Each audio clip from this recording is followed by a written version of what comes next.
vamos falar um pouquinho sobre o acidente do Ayrton Senna. O Ayrton Senna ele foi tricampeão em 88, 90 e 91, mas ele sofreu um grave acidente de carro no circuito de Imola no dia 1º de maio de 1994. Então, o circuito de Imola, ele estreou na Fórmula 1 em 1980, e a curva em si que ocorreu o acidente era uma curva bastante aberta e de alta velocidade. Então, como a imagem ilustra, o Senna estava andando a 307 km por hora, ocorreu o primeiro impacto, e na velocidade até então era de 220, e essa é uma curva que já tinha bastante histórico de acidentes e de eventos, nenhum tão grave quanto, mas como dá para ver pelos slides, já tinha um número relativamente grande na curta história. Então, falando um pouco mais sobre o Gran Prêmio de San Marino de 94, que foi que a gente teve o acidente, ele já começou com um fim de semana meio conturbado. No dia 29, no primeiro pré-treino classificatório, o Rubens Barrichello sofreu um acidente e foi levado ao hospital. Depois, no sábado, no dia 30, o austríaco Ratzenberger ele sofreu um acidente na curva Villeneuve e acabou falecendo. Então, no domingo, no dia 1º, quando a gente já teve a largada dos carros, a gente teve um pequeno acidente que acabou, então, tendo que acionar o safety car, que fez com que até a sexta volta a velocidade fosse reduzida. Então, por ser o safety car um carro que baixou a velocidade, surgiu algumas teorias do porquê que teria acontecido, então, esse acidente do Ayrton. Mas só comentando um pouquinho antes, então, a Federação Internacional de Automobilismo, ela na temporada anterior, ela já tinha começado a banir o uso de sistemas eletrônicos nos carros. E antes de começar a temporada, então, todos os treinos do Senna, eles foram na versão antiga do carro da Williams, foi o FW15C, que trocou depois, então, para o FW16. Com essa mudança, então, ele tinha também um pouquinho de mudança na aerodinâmica do carro. E a primeira teoria, então, para a geração do acidente foi que um fluxo de ar teria sido interrompido na parte inferior e ele teria, então, perdido contato com o solo e, por isso, ele não conseguiu controlar o carro. No momento que, então, ele consegue ter o controle, seria o momento que ele consegue frear.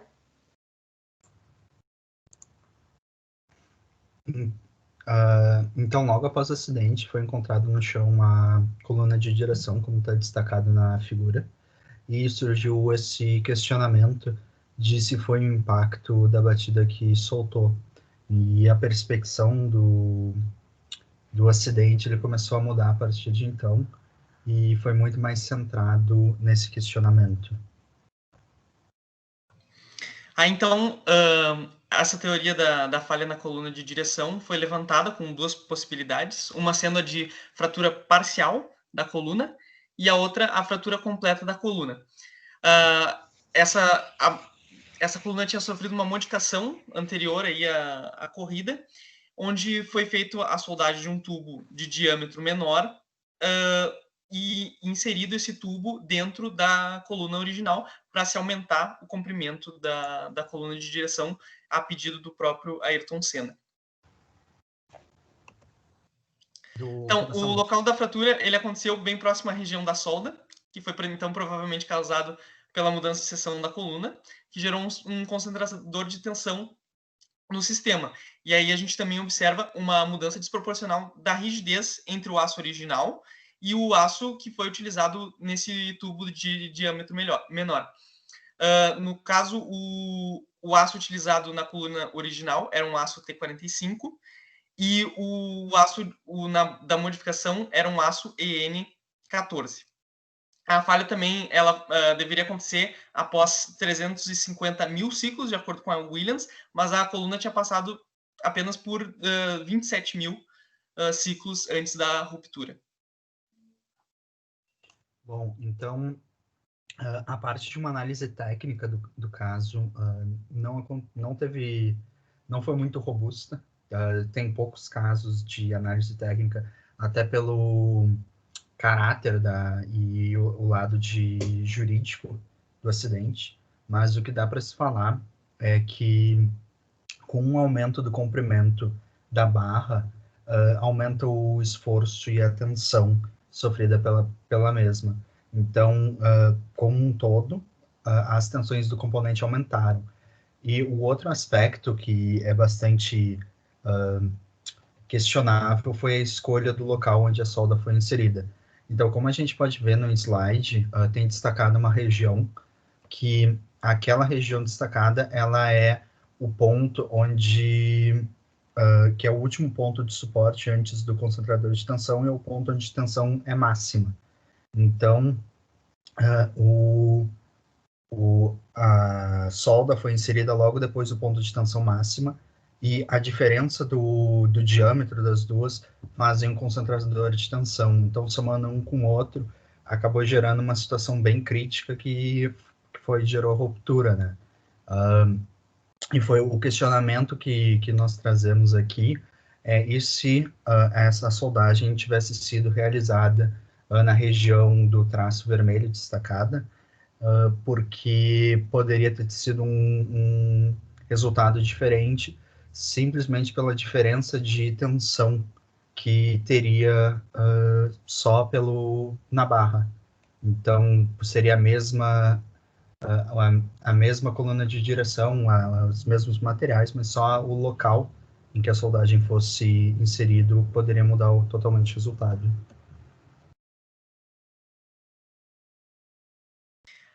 Então, a análise metalúrgica no laboratório, ela indicou a existência de estrias de fadiga na coluna, e mais especificamente, então, na coluna que falhou, que foi do aço EN14, e então a gente pode ver ali uma região em vermelho onde se encontra a zona de fadiga, que foi onde a trinca se iniciou, a falha se iniciou. E a Williams, então, encontrou uma extensão de fadiga de 21% a 40%, enquanto as autoridades italianas elas encontraram valores de 40% a 60%. Ainda de acordo com a Williams, a falha não poderia ter tirado a capacidade de girar a coluna, de girar a direção, enquanto as autoridades discordaram nesse aspecto. Então, nesse ponto, a defesa da Williams começou a tentar justificar que a causa do acidente não havia sido a quebra da coluna.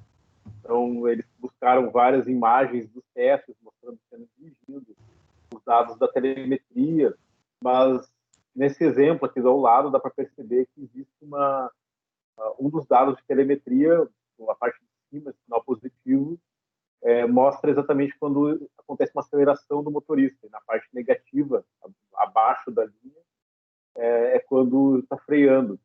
Então, uma das justificativas da Williams é que quando o acidente começou, o Senna ainda acelerava, tentando demonstrar que não era uma responsabilidade da coluna, mas sim uma falha do piloto. Mas, de qualquer forma, isso foi refutado, não foram aceitos devido aos demais dados já demonstrados, e que realmente havia uma falha na coluna.